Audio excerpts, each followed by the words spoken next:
Hello everyone and welcome back to angel blessing last for ever channel. And मैं personalise reading भी करती हूँ। Those who are interested वो मुझे please आप मेरे को मेरी ईमेल पे भी मैसेज कर सकते हैं and you can send me DMs on my Instagram ID also, जो कि मैं ऑलरेडी अपने डिस्क्रिप्शन बॉक्स में बहुत बार मेंशन कर चुकी हूँ और मैं कर भी रही हूँ। एंड आप आज मैं साप्ताहिक राशिफल नहीं लेके आई हूँ आप लोगों के लिए, वो कल आपको अपलोड करके दूंगी वीडियो। एंड प्लीज साप्ताहिक राशिफल भी जरूर देखा करें, वो भी बहुत ज्यादा इंटरेस्टिंग होता है। एंड आज जो है वो पिक अ कार्ड नहीं है, पिक अ नंबर रीडिंग मैं आपको बता रही हूँ। एंड मैं नंबर की सिग्निफिकेंस भी बताऊंगी आप लोगों को। Okay, so let's start with it. Pick a number reading आज का टॉपिक है। फाइन, सो लेट्स सी कि ये क्या आपको कहना चाहते हैं। और मैं इसमें दो टैरो डेक यूज कर रही हूँ। सबसे पहले आता है ओशो ज़ेन टैरो डेक और फिर मैं यूज कर रही हूँ इसमें heart and soul tarot deck. Okay, मैंने इसको ऑलरेडी अरेंज करके रख दिया पाइल्स में, नंबर्स प्लेस किए हैं। जैसे मैंने बोला पिक का नंबर रीडिंग है ये। ठीक है, लेट्स स्टार्ट। थोड़ा सा इसको रख देती हूँ ठीक करके। Okay, let's start. ये है पाइल 1 जिसमें मैंने नंबर 133 रखा है। पाइल 2 पे 100, पाइल 3 पे 111, 111। ठीक है, तो आपको क्या करना है कि 20 सेकेंड्स की ब्रेक लेके फिर आप लोगों को डिसाइड करना है कि आपको कौन सा कार्ड का नंबर जो है ज्यादा अट्रैक्ट कर रहा है। मैं कार्ड की सिग्निफिकेंस रीडिंग तो मैं बताऊंगी आपको, पर नंबर की सिग्निफिकेंस भी साथ बताऊंगी मैं आपको। फाइन, पहला पाइल नंबर आई है हमारे पास 133, पाइल 2 की आई है 100 एंड पाइल 3 की आई है 111। चूज कर लीजिए इसमें से। आई होप अब तक चूज करा होगा आपने। तो मैं पाइल जो है थर्ड को साइड कर देती हूँ, प्लस पाइल 2 को भी साइड कर देती हूँ। पहले पाइल 1 से शुरू करते हैं, जिन्होंने भी ये 133 चूज करा है नंबर। Okay, let's start. I know ये उल्टा दिख रहा होगा but I will definitely solve this problem also. सबसे पहले आया rebel, guidance, going with flow, turning in, ordinariness. ये आया है आपका ओशो ज़ेन टैरो डेक से। And heart and soul deck से आया है psychic ability, birth and containment. So मैं आपको यही बोलना चाहूंगी, सबसे पहले तो नंबर की डिस्कशन करूं। मैं नंबर को कभी भी ट्रिपल में नहीं देती, मैं हमेशा इसको न्यूमरोलॉजी के हिसाब से करती हूँ। तो मैं 1 + 3 + 3, 3 + 3 कितना होता है 6, एज यू ऑल नो, +1 = 7। 7 का जो रूलर है वो है केतु। 7 का जो रूलर है वो है केतु। तो आपके जो है ये नंबर आपको केतु की बताना चाहता है सिग्निफिकेंस, की केतु आपकी लाइफ में क्या सिग्निफिकेंस दे रही है। ओके, एंड जिन्होंने ये नंबर चूज करा है उनकी समहाउ पर्सनैलिटी भी केतु जैसी है। फाइन, एंड मैं केतु की वैसे नहीं, फिजिकल पर्सनैलिटी की नहीं बात कर रही, नेचर की बात कर रही हूँ। जैसे कि रिबेल करना, छोटी छोटी बातें मानना नहीं है, अगर मानोगे तो वो शर्तों के साथ मानोगे। ठीक है, रिबेलियस आपकी एक किस्म की नेचर है। एंड कैरेक्टरिस्टिक्स 2 कि आप लोग बहुत जल्दी किसी की भी बातों में नहीं आते हो, आप अपने मन की करते हो। आपको पता है आपका मन आपको सही तरह गाइड करेगा, या अगर कहीं पे भी गलती होती है तो आप उसको इतने ब्रिलियंट हो कि आप खुद आके आपको पता है कि गलती हुई है, ठीक है मेरे से गलती होगी। एक्सेप्टेंस भी बहुत अच्छी है आप में। Okay, and rebellious is a very good form. फिर आता है गाइडेंस। आप ऐसा नहीं है कि आप बिल्कुल ही अपने मन की करते हो। आपको जो चीज कहीं से या किसी की बात आपको लगता है कि अभी इस पॉइंट ऑफ टाइम पे इसकी इतनी बात ठीक है, उसकी उतनी बात ठीक है, आप उसमें गाइडेंस भी लेना प्रेफर करते हो। आप कई बार ऐसा होता है कि आपका बहुत क्लोज कोई पर्सन है, बी इट बी एनीवन, चाहे वो फैमिली मेंबर है, फ्रेंड्स हैं, कोई भी है, आप उनकी गाइडेंस जरूर लेते हो जो आपके बहुत बहुत ज्यादा करीबी हैं। लेकिन एज अ सोशल कैरेक्टर अगर मैं आपकी बात करूं तो आप रिबेलियस ज्यादा शो होते हो। आप जल्दी किसी की बातों में नहीं आते, ना जल्दी किसी की बात मानते हो। ठीक है, फिर आता है ऑर्डिनरीनेस, जहां आप बहुत ज्यादा मतलब अपनी ही एक धुन में रहने वाले इंसान हो, वहीं आप अपनी ऑर्डिनरीनेस का भी सबूत देते हो। मीन्स कि आप नेचर के बहुत ज्यादा करीब हो, आप बहुत सिंपल हो, डाउन टू अर्थ पर्सनैलिटी हो, आपको ज्यादा दिखावा करना नहीं अच्छा लगता। ठीक है, आप पूरी मटकी भरा हुआ जल है, जिसमें कहते हैं ना कि ज्यादा अधगर जो होती है भरी हुई मटकी वो हमेशा छलकती है। अब वैसे नहीं है, आप पूरी तरीके से पर्याप्त हैं अपने आप में, कि आपको पता है कि no this is the time कि अभी आपकी लाइफ में ये सब चीज चल रही है, आप उस चीज को लेके बिल्कुल वेल परफेक्शन हो। फिर आता है going with the flow. Going with the flow is a much thing to know. आप हमेशा डेस्टिनी के साथ, जो कोर्स ऑफ डायरेक्शन आपको एट द टाइम मिलता है, आप उसके साथ बहना पसंद करते हो। आप कभी भी ऐसा नहीं होता कि आप प्लानिंग कर लेते हो और आपकी लाइफ में कुछ और ही चल रहा है। No, you always plan according to the flow. आप हमेशा देख के समय का बहाव जिस तरफ आप उस तरफ जाके प्लानिंग करते हो। आपके लिए बहुत ही अच्छी चीज है ये, ठीक है। एंड आपकी लाइफ में भी यही है। फिर टर्निंग इन, आपकी लाइफ में आप बहुत ज्यादा मेडिटेशन एंड योगा एंड आप अपना माइंड को शांत करना जानते हो। आपको पता है कि हर चीज की जो है एक अवधि होती है, एक टाइम पीरियड होता है, और आपको ये भी पता है कि किस तरह से आप अपने आप को शांत कर सकते हो। पाइसेस दिख रहे हैं मुझे काफी हद तक यहाँ पे, जेमिनाइज और मेरे को यहाँ पे दिख रहे हैं एरीज तक, क्योंकि this is the energy of fire. तो मैं आपको यही कहूंगी, ठीक है, कि आपकी ये करेक्टरिस्टिक्स बता रहे हैं, ये नंबर आपकी करेक्टरिस्टिक्स बताने पे मजबूर हो रहे हैं, ठीक है। फिर आपके पास साइकिक एबिलिटी भी है। आपको ये चीज का रियलाइजेशन है कि नहीं है, क्योंकि आपको पता है रियलाइजेशन होना बहुत ज्यादा जरूरी है। आप कहीं ना कहीं आप ट्राई करते हो, आपको पंडिताई में, आपको भविष्य जानने में बहुत इंटरेस्ट होता है। आपको ये होता है कि आपके ग्रह किस दिशा में बैठे हैं, क्या असर करेंगे, कहाँ पे उनके ट्रांजिट हो रही है, किस तरह से चीजें चल रही है लाइफ में, बहुत इंपॉर्टेंस रखता है आपकी लाइफ में। तो वही आपके लिए है। आपके पास जो है, सबके पास साइकिक एबिलिटी होती है। कई लोग उसको यूटिलाइज करते हैं, कई लोग नहीं करते, क्योंकि बस करेज होता है कि वो ये चीजें करें, क्योंकि बस नहीं होता है, ठीक है। तो यही आपके लिए ये है कि आप अपनी इंट्यूशन के साथ टच में रहें जितना हो सकता है। आपकी सिक्स सेंस जो कहती है वो जरूर फॉलो अप कीजिएगा। अगर सिक्स सेंस कहती है कि ये चीज नहीं करनी है अभी, तो वो मत कीजिएगा, क्योंकि आपकी सिक्स सेंस काफी हद तक ट्रू साबित हो गई है और आने वाले टाइम में भी ट्रू होगी। फिर आता है birth.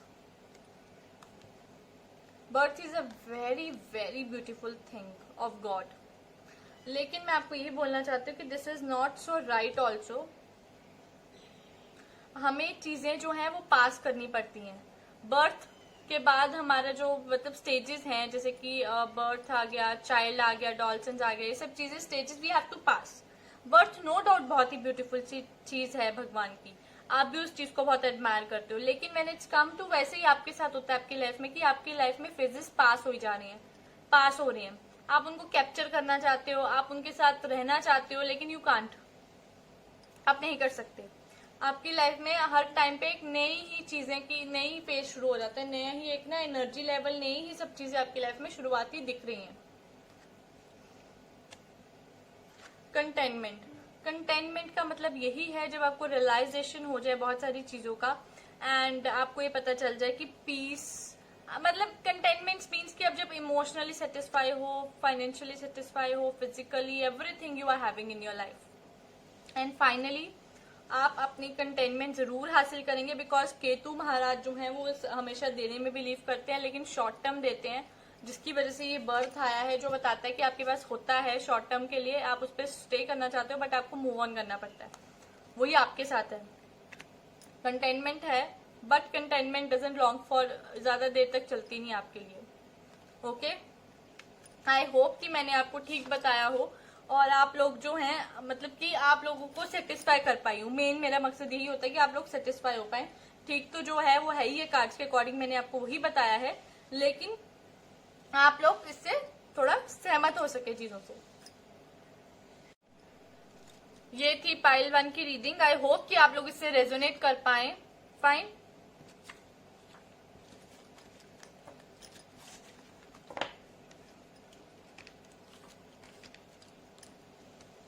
Let's see for pile 2, जिन्होंने नंबर 100 चूज करा है, ठीक है। Let's see for them, courage, fighting, awareness,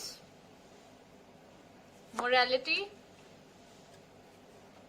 and existence, understanding greed, working through physical pain and releasing guilt. Okay, तो पाइल 2 सबसे पहले मैं आपको नंबर का बता देती हूँ। मैं from point of view of numerology का आपको बताती हूँ। 0 + 0 = 0 + 1 = 1। ओके, तो आपके जो है रूलर है वो है सन।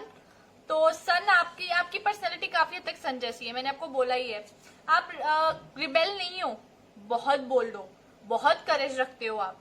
तो देखिए इसमें भी सबसे पहले आपका कार्ड आया करेजेस, करेज विच मीन्स कि आप में करेज है, अपना पॉइंट ऑफ व्यू रखने का करेज है। आप हमेशा लोगों के मतलब रिबेल नहीं करते हो, जैसे कि 7 पहले वाले में आया था पाइल 1 में, पाइल 2 में करेज आया। करेज का मतलब ये होता है कि अपनी वीरता की आप हर बार बात करते हो, मत मीन्स कि you are having that guts, guts है आपके पास कि आप ये करेज मतलब पॉजिटिविटी में, ऑप्टिमिस्टिक चीजों में करेज शो कर सको।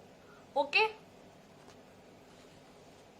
नो डाउट आपकी अप्रोच थोड़ी एग्रेसिव होती है, थोड़ा आप किसी के अपने हार्श वर्ड से आप किसी के सेंटिमेंट्स मतलब इमोशनली आप किसी को हो सकता है कि आप थोड़ा डिस्टर्ब कर दो, लेकिन स्टिल आप में इतना वो है कि आप दूसरों को मतलब इन्फ्लुएंस कर जाते हो बहुत ज्यादा, लेकिन नेगेटिव वे में इन्फ्लुएंस कर जाते हो। मैंने अभी कहा जरूर है कि आप ऑप्टिमिस्टिक पॉजिटिव वे में करने की कोशिश करते हो, लेकिन आपकी अप्रोच आपकी नेगेटिविटी होती है बहुत ज्यादा, जिससे आप लोगों को हार्शली बोल देते हो, या किसी को कई बार होता है कि आप नहीं हार्श कमेंट्स करना चाहते बट आप कर देते हो।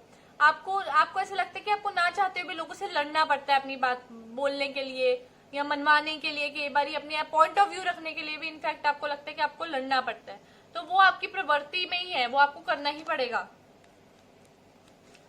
काफी सारी चीजों की आपको अवेयरनेस नहीं है, जैसे कि आपको ऐसे ही होता है कि आप में कॉन्फिडेंस है बट बहुत ज्यादा नहीं है, जिससे कि आप अवेयर नहीं होते हो। कई बार होता है ना, मैंने जैसे आपको बोला आपको मनवाने के लिए लड़ाई करनी पड़ती है, तो उस लड़ाई के लिए आपको अवेयर होना बहुत ज्यादा जरूरी है अपनी लाइफ की उस चीजों से जो आपको पता होनी चाहिए, आपकी स्किल्स, आपकी abilities, talents, your confidence level, your motivation, your moral, सब कुछ आपको पता होना चाहिए। आपको ये चीज की अवेयरनेस होनी चाहिए। व्हेन यू आर डीलिंग, आपको डीलिंग अपनी पता होनी चाहिए कि आप अपने पेरेंट्स से डील कर रहे हो, फ्रेंड से, गर्लफ्रेंड से, वाइफ से, हस्बैंड से, बॉयफ्रेंड से या सिस्टर ब्रदर से, whosoever you are dealing with, आपको पता होना चाहिए उनके बारे में सब कुछ, या आपको अपने बारे में अवेयरनेस क्रिएट होनी चाहिए, ठीक है। और अच्छे कामों के प्रति ही आप अवेयरनेस क्रिएट करें। जैसे आपकी एग्रेसिव अप्रोच है, आप ना चाहते हुए भी मतलब बुरा नहीं बनना चाहते बट आप स्टिल बुरा बन जाते हो, जिससे आपके ऊपर बहुत सारे morality based questions rise up हो जाते हैं कि आप लोगों को मतलब कि गुड वैल्यूज नहीं है इतनी, या गुड वैल्यूज होते हुए भी आप लोग समझ नहीं पाते हो। आप अपने गुरु से बहुत कुछ सीखते हो, आप अपने पेरेंट्स से भी इनफैक्ट बहुत कुछ सीखते हो। आप मॉरल, आप ऑल द टाइम आपकी लाइफ में आपको लेसन ही लर्न करने पड़ते हैं। ये क्यों है? बिकॉज आपकी प्रवृत्ति ऐसी है, आप हर चीज में अच्छा करते हो, बोल्ड हो, करेजियस हो बहुत ज्यादा, आप सक्सेस भी हासिल करते हो, ऐसी बात नहीं है। और लेकिन आपको बहुत ज्यादा ना चुनौतियों का सामना करना पड़ता है, अपनी एग्जिस्टेंस आपको मेंटेन करने के लिए चैलेंजेस फेस करने पड़ते हैं। चैलेंजेस फेस करते हो तो आपको बहुत सारी चीजें लर्निंग प्रोसेस में होती हैं जो सीखनी पड़ती हैं। ये सब चीजें आपकी ना लाइफ का एक पॉइंट, मिक्स पॉइंट है। ये आपके करेक्टरिस्टिक्स है जो पहले 2 कार्ड्स बता रहे थे आपके बारे में, लेकिन ये जो 3 कार्ड्स बता रहे हैं लास्ट के, ये बताते हैं कि आपकी struggle to be on that mark, आप स्ट्रगल करते ही हो एंड करते ही हो, which is also very good, क्योंकि learning is the major process of your life. आपको सीखना है, आप सीखोगे और सीखते ही रहोगे अपनी जिंदगी के आखिरी श्वास तक। फिर आता है, ये कार्ड आते हैं आपके पास हार्ट एंड सोल के, let's see, understand greed. Greed is not so good thing in your life, ये इविल है, टेरिबल एडिक्शन। अगर आपके दिमाग में कोई भी ऐसी चीज है जो आपको गुस्सा, सबसे पहले गुस्सा कम करे अपना, क्योंकि गुस्सा जो है वो आपके लिए ग्रीड, मैं ये नहीं कहूंगी कि लालच all the time, it's some kind of addiction also. अगर कोई एडिक्शन है आपको, चाहे गुस्सा हो, शॉर्ट टेम्पर है, या किसी की बात नहीं आपको मतलब आप डाइजेस्ट कर पाते, this is a wrong thing. आपको वो चीज को समझना पड़ेगा कि इविल है, आप अपने आप को इसको रूल नहीं करने दे सकते, आपको इसको रूल करना है, आपको रूल नहीं करनी चाहिए, ठीक है। शॉर्ट टेम्पर नहीं होना है और अपने आप को समझना है कि आप कहाँ पे एक अच्छी तरह से अपनी लाइफ को साकार कर सकते हो, किस तरह से ऑप्टिमिस्टिक रह के आप अपनी लाइफ को एक और ज्यादा सक्सेस बना सकते हो, पीसफुल बना सकते हो। Working through physical pen, definitely when आपको, जब आपके लोग ही नहीं समझते, आप लोग मतलब आपको बोला जाता है कि आप ये कर लो, चलो जाओ कर लो, हमें कोई लेना देना नहीं, कर लो ये काम। आप कोई भी बात करते हो, लोग कहते हैं कि नहीं इसका आपको पता है क्या, आप हमें बता रहे हो, आपको पता है इसके बारे में, या आपसे क्वेश्चन पुट करा जाता है, आपकी एबिलिटीज पे शक करा जाता है, तब तो वो चीज आपको बहुत ज्यादा डिफिकल्ट, आपको वो मेंटल पेन जो है फिजिकल पेन में कन्वर्ट कर देती है। तो यही है कि अगर आपको कई बार शारीरिक तौर पे भी आपको कष्ट जो उससे ज्यादा होता है, ये भी है, बॉडी से हीट निकलना, ब्लड की प्रॉब्लम्स होना, कई बार नोज ब्लीडिंग होना या फिर बीपी प्रॉब्लम होना एंड ऑल दिस थिंग्स, ये बहुत ज्यादा है आपके अंदर, ठीक है। फिजिकल पेन भी है प्लस मेंटल पेन भी है, क्योंकि आपको लोग अंडरस्टैंड नहीं कर पाते और कोशिश आपको यही कहते हैं कि क्या आपको पता है, क्या आप कर सकते हो, आपकी एबिलिटीज पे ऑल द टाइम जो है क्वेश्चन मार्क आ जाता है।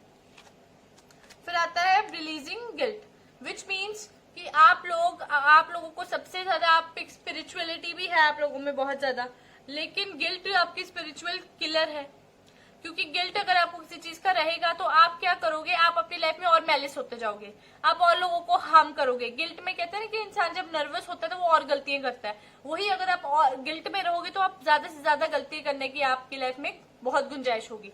तो इस चीज को आप ध्यान दें कि आपको अपने गिल्ट को किस तरह रिलीज करना है, बिकॉज ये बहुत इंपॉर्टेंट है पाइल 2, ठीक है। आपको एक सूर्य जो है वो आपके लॉर्ड है, फायर एनर्जी हो, आप बहुत एग्रेसिव अप्रोच रखते हो अपने एग्जिस्टेंस के लिए भी, आप कई बार लड़ते हो क्योंकि आपको लगता है कि आपकी एग्जिस्टेंस अंडर मार्क की जा रही है, डेफिनेटली बिकॉज लॉर्ड इज सूर्य, sun, that mean sun, so definitely तो ये तो होना ही है कि आपको लड़ना पड़े अपनी उस चीज के लिए, बिकॉज सन एक ऐसी एनर्जी है जो एक राजा है, बेसिकली किंग्स के सारे गुण हैं तो, या क्वीन के सारे गुण हैं, तो बेसिकली वो आप में है, लेकिन आपकी जो अप्रोच है वो कहीं ना कहीं हार्श, नेगेटिव, एग्रेसिव हो जाती है, जिस वजह से इट्स वेरी डिफिकल्ट कि आप अपनी एग्जिस्टेंस को प्रूव कर सको लोगों में। ओके, तो ये पाइल 2 के थे। आई होप कि मैंने आपको सेटिस्फाई किया होगा, एंड प्लीज मेरे चैनल को जरूर सब्सक्राइब कर लीजिएगा अगर आपने सब्सक्रिप्शन नहीं करा है। फिर आता है 1 ठीक है, जिन्होंने भी ये चूज करा number, let's see, breakthrough, participation, creativity, possibility, inner voice. फिर आता है हमारे पास strength, nutrition and letting go of vengeance. सबसे पहले हमारे पास कार्ड आता है ब्रेक थ्रू। ब्रेक थ्रू मुझे पता नहीं क्यों ऐसे बार बार फीलिंग आ रही है वर्गोज की, वर्गोज हो गए, लिब्राज हो गए, जिनका हर चीज तोड़ने का, मतलब हर बंदिशें तोड़ने का दिल करता है, और जिनकी लाइफ में ऑल द टाइम ये होता है कि उनको कोई ना कोई चीजों से लड़ना पड़ता है, मतलब बहुत सारी चीजों से अपनी लाइफ में लड़ना पड़ा है। वो लड़ते हैं, ऊंचाइयां हासिल करते हैं, फिर लड़ते हैं, फिर ऊंचाइयां हासिल करते हैं, फिर लड़ते हैं, फिर छूटते हैं, फिर लड़ते हैं, फिर छूटते हैं, ऐसे चैलेंजेस उनकी लाइफ में चले रहते हैं। पार्टिसिपेशन, पार्टिसिपेशन का मतलब यही है कि आप अपनी किसी भी प्रॉब्लम को पीठ नहीं दिखा सकते, आपको पार्टिसिपेट करना ही होगा, और आप करते हैं पार्टिसिपेट। आपको पता है कि पार्टिसिपेशन के अलावा आपकी लाइफ में और कोई रास्ता नहीं है, ठीक है। और ब्रेक थ्रू में ऐसी चीजें आती है कि कई बार आप कोई चीज कर रहे हैं, आपका बड़ा अच्छा उसमें हाथ सेट बैठ गया, लेकिन सडनली आपको रियलाइज होता है कि यार डेस्टिनी ने एक और कोर्स ऑफ डायरेक्शन दे दिया और आपको दूसरी चीज करनी पड़ जाती है लाइफ में। तो दिस इज द थिंग जो आपकी लाइफ में ज्यादा हो रहा है। क्रिएटिविटी आया है तो yes, you are very talented, आप अपने टैलेंट के थ्रू बहुत कुछ अचीव करोगे लाइफ में, and this is for sure. Inner voice आप अपनी सुनो और सुनते रहो, आगे आने वाले टाइम में भी आप सुनते भी हो, लेकिन आप उसको कई बार नेग्लेक्ट कर देते हो, तो वो चीज नेग्लेक्ट नहीं करनी है, सुनते रहो अपनी इनर वॉइस। फिर आता है स्ट्रेंथ। अगर कोई भी आपके इस लाइफ में कभी भी, जैसे सपोज कोई बुरी चीज हुई है या आने वाले टाइम में आपको कोई प्रॉब्लम ऐसी फेस करनी पड़ सकती है, आपकी लाइफ में सबसे ज्यादा अच्छी है स्ट्रेंथ, जो कि कमी है, क्योंकि आपके जितने भी दुख तकलीफ है या कोई भी परेशानी, चाहे फिजिकली परेशानी है, उसमें भी strength is very much required in your body, ठीक है। इनफैक्ट इन योर आपके मेंटली स्ट्रेंथ भी बहुत जरूरी है, फिजिकल स्ट्रेंथ भी बहुत जरूरी है, विच इज लैकिंग समवेयर। उस चीज को आप थोड़ा समझें, क्योंकि अगर आप मेंटली स्ट्रेंथ लेते हैं तो फिजिकली स्ट्रेंथ थोड़ी कम है। और यहाँ पे देखिए, मुझे यहाँ पे फुल फैमिली दिख रही है, फुल ऐसे दिख रहा है कि यू नीड ए स्ट्रेंथ। कोई भी काम करना है स्ट्रेंथ वर्थ ही होके करो। अगर आप वर्गो, टॉरस, जेमिनाइज, जैसे मैंने लिब्रास बोला, तो definitely you need strength to do things, क्योंकि आप में स्ट्रेंथ कम है। न्यूट्रिशन, प्लीज अपनी हेल्दी डाइट लीजिए जितना हो सकता है। मैंने आपको बोला फिजिकली स्ट्रेंथ भी कम है, मेंटली स्ट्रेस भी कम है, सॉरी स्ट्रेंथ कम है आपका, तो यू नीड कि आप लोग जितना न्यूट्रिशनल फ्रेश डाइट लें उतना अच्छा है आप लोगों के लिए, ठीक है, क्योंकि आप ऑल द टाइम आपको ना चटपटा खाने की आदत हो जाती है।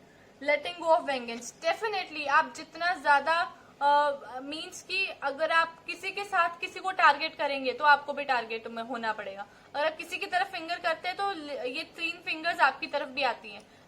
ऑल द टाइम जैसी करनी वैसी भरनी वाला हिसाब है। आपके साथ ऐसा कतई नहीं है, आप अच्छा भी करोगे कि अगर आपसे बुरा हो जाता है, ठीक है, तो वो तो चलो कोई नहीं, वो तो किसी तरीके की ऐसी सर्कमस्टांसेस है कि आपके साथ बुरा हो जाता है, लेकिन आपको अच्छा करने का अच्छा फल भी मिलता है, ठीक है। तो मैं आपको यही कहना चाहूंगी इसमें कि ये चीज फ्रूट तो मिलेगा, बट ये चीज का हमेशा ध्यान रखिएगा कि अगर आप इतनू सी भी कोई गलती करते हैं आपको उसका पे बैक करना पड़ जाएगा। दिस इज फॉर श्योर है। एंड मैं आपको बता दूं कि यहाँ पे 3-1 है, which means 3 and 3 you always say about Jupiter. और जुपिटर आपके सारे मतलब ये बता रहे हैं, जुपिटर हमेशा नोबल्स की बात करता है, नोबल डीड्स की, काइंडनेस की बात करता है, चैरिटी की बात करता है, एवरीथिंग। तो वो मुझे सब दिख रही है इसमें, ठीक है। And Jupiter always give you a good things, लेकिन अगर वो दुष्टम घर में ना बैठा हो तो मैं आपको यही बोलती हूँ कि पर्सनलाइज करवाना होगा तो प्लीज पर्सनलाइज रीडिंग में ही ज्यादा फोकस करिएगा। ये जनरल है तो इसको ज्यादा ओवरऑल ही देखिएगा अगर देखेंगे तो फाइन। तो ये थी पाइल 3 की रीडिंग। आई होप कि आपको ये रीडिंग अच्छी लगी होगी। सो प्लीज मेरे चैनल को जरूर सब्सक्राइब करें और बेल आइकन को भी जरूर प्रेस करें ताकि आपको ऐसे एक्साइटिंग वीडियोस देखने का मौका मिलता रहे। और अगर कोई भी क्वेरी है अगर आपकी, तो आप मुझे पर्सनलाइज्ड रीडिंग में पूछ सकते हैं। प्लस मैं लाइव भी आऊंगी, लेकिन तभी आऊंगी जब मेरे 12,000 सब्सक्राइबर्स पूरे होंगे। तो ये आप लोगों पे डिपेंड करता है कि आप कितने सब्सक्राइबर्स कितनी जल्दी पूरे करवाते हैं, सो दैट कि मैं आपके साथ लाइव आपके हर क्वेरी का आंसर दे सकूं। ओके, और उसमें कोई भी चीज पूछ सकते हैं, आप टेरो कार्ड रीडिंग में से पूछ सकते हैं, horoscope prediction, anything you can do that, fine. तो 12,000 सब्सक्राइबर्स जैसे मेरे होंगे वैसे ही मैं आपको लाइव जो है मैं आऊंगी और आपके साथ डिस्कस करेंगे सब, और आपकी रीडिंग्स भी करूंगी, क्वेरीज के आंसर्स दूंगी। एंड तब तक के लिए stay blessed and be happy, और आपकी सभी मनोकामनाएं जो है वो जरूर पूरी हो, और आपको कभी भी किसी चीज की कमी ना हो। एंजल्स की ब्लेसिंग्स आप लोगों पे यूं ही बनी रहे।